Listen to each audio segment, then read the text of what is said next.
I got this plastic basin, probably from Poundland or somewhere. But this is how I remove an oil seal. I put masking tape over the end of this so it doesn't scratch the inside.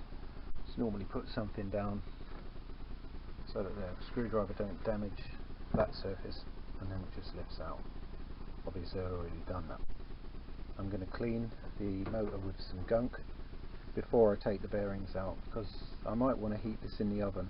I haven't decided whether to heat them locally or heat the whole casing in the oven. I've not decided.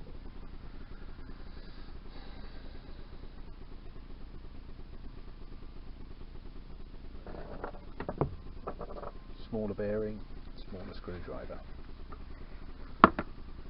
Again, see what way around it goes. It's just so I can get in there with a toothbrush and clean it up. So I'm going to use my gunk and a toothbrush. When I was a boy, gunk was a different colour to this. I'm pretty sure it used to be black. But hopefully it works even better than it did then, because I can remember cleaning a fair old few motor components back in the day of course. Tell you what, ain't very easy to apply.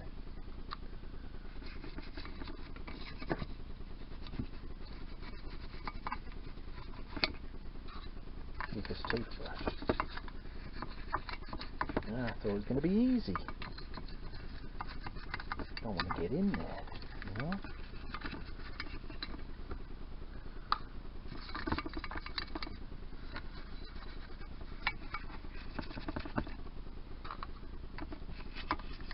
No, come on.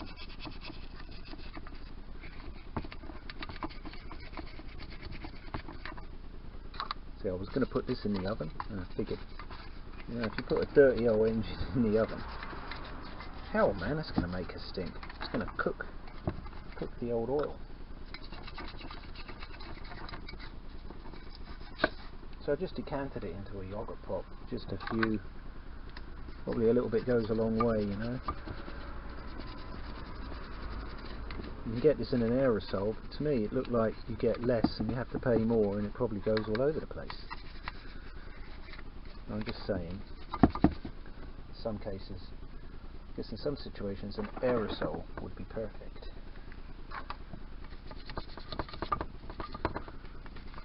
But in this situation I figured that an aerosol wasn't perfect. Well, anyway, I'm going to leave this. So I've been wiped the gunk over the whole of the motor with a toothbrush. I'm going to wait for it to do its thing and then go rinse it off. Should be a little bit cleaner. Didn't enjoy getting in it in the bearings, that I'm going to leave that bearing in there in the centre of the screen there. It remains to be seen how much of this dirt comes off. There's certainly a fair old bit of dirt. Looks like it came off, but still a fair old bit of dirt still on there, really. Not that I'm trying to test this gunk, I'm just saying actually back in the day it used to be a different colour to that. It used to be thick old black stuff, I'm sure of it. Might have been dreaming. Anyway, more cleaning. So I just used this socket, which had to go around the inner race of this bearing through this cover here. Tap that one out, and now I'm going to tap out the main bearing. Drift out the main bearing. And incidentally, the seal that came out, which went that way up, so this was the top, it's absolutely surprising it ran, even because it's all gone hard and crispy, and this, like to say, the spring had dropped out, and that's probably the problem.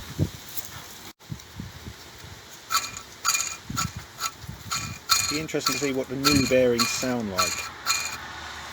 There's a definite sound going on there. It might just be echoing in the case, but it sounds a bit rusty to me.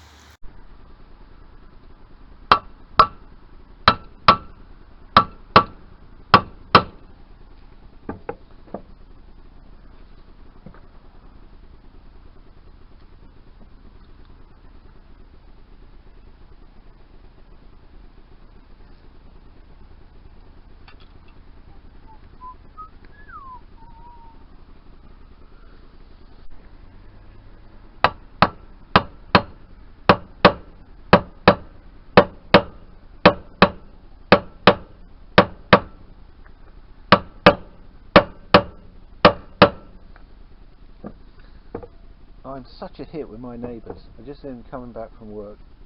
It's like, coming back from work, getting ready for the weekend, and he started freaking hitting stuff again. Is there no escape from the incessant hitting?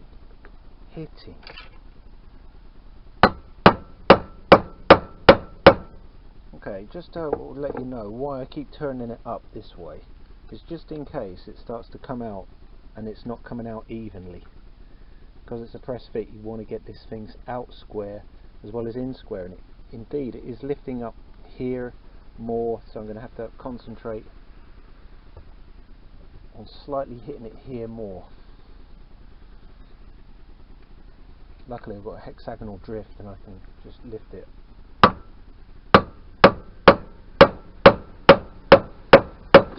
If it gets too twisted, I'd have to knock it back in again. Knock it in, knock it out, knock it in, knock it out. And every time you do that, of course, you're stressing the seat, which of course isn't what we're... Anyway, it has moved a little bit, so making progress. Here's the big side hill.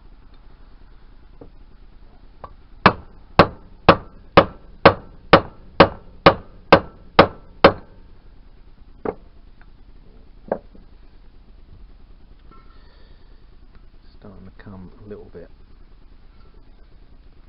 evenly, that's what I mean, you know, starting to come out evenly.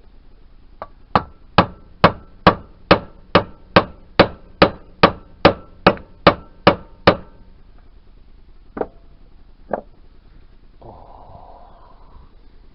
I don't like hitting stuff with a hammer, and it seems with this motor it's all I seem to have done, you know, it's crazy.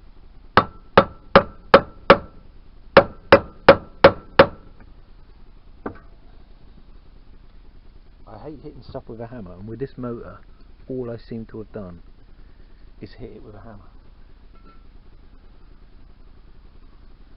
You know, it's crazy.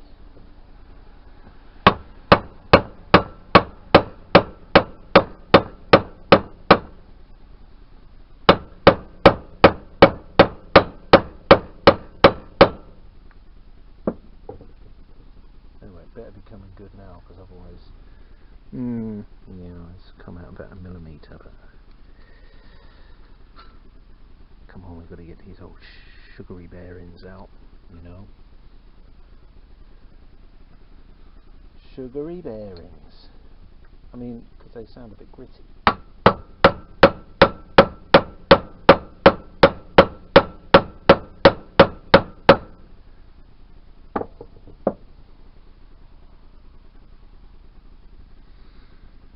I do think so. I ought to heat up the casing. The thing is, if you heat up the casing, maybe you're going to heat up the bearing, but maybe the bearing doesn't expand as much as the casing. If that's the case, what's the point in putting the bearing in the fridge? Because if it's not going to expand much, certainly it won't contract much. Hey Jim, it was so cold the bearings fell out of their seatings. That was my northern accent.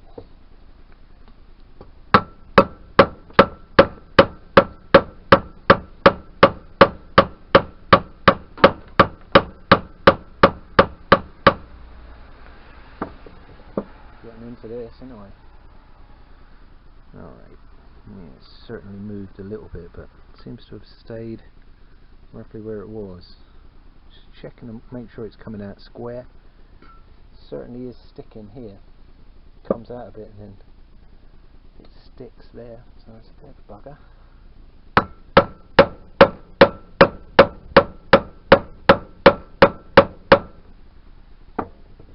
Right, going to give it a tickle with a flame.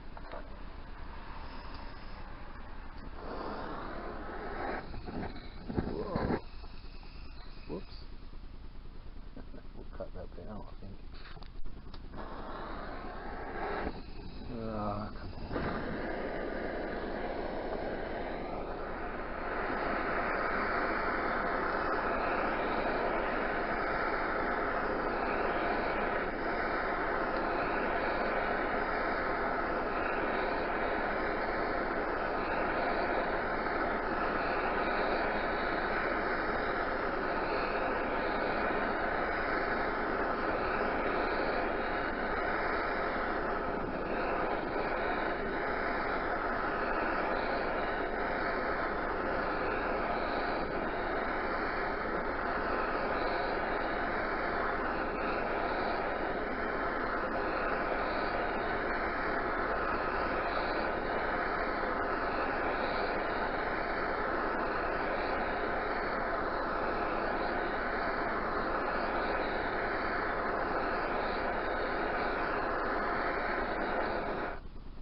did make a difference, didn't it?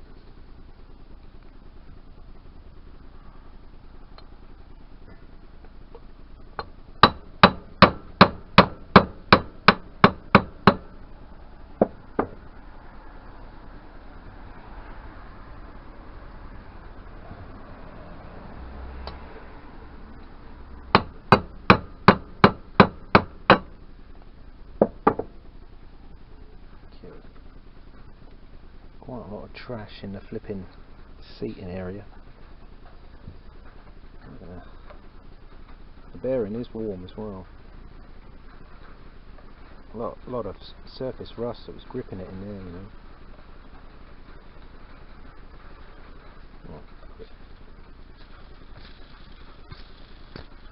Sound very tinny, don't they? I don't know if you can hear that.